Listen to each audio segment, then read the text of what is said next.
আজি আকৌ মাৰ লগত কাকো পথাৰলৈ বুলি গ'লো।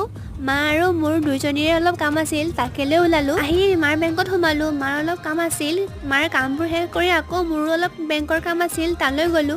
মোৰ একাউণ্টখন অলপ প্ৰব্লেম হৈ আছিল, ঠিক কৰোঁতে বহুত সময় লাগিল, অলপ ঘূৰি ফুৰিবলগীয়া হ'ল। আজি এটা কথা কওঁ দেই, মই বেংকলৈ প্ৰায় নাহোৱেই, বছৰৰ মূৰত এবাৰ আহোঁ।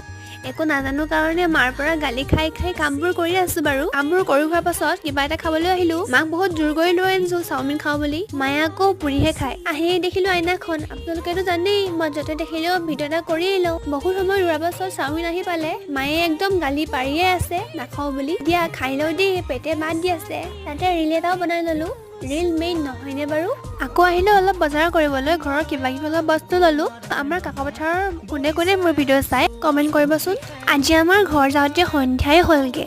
বাৰু আজিলৈ ইমানেই, বাই।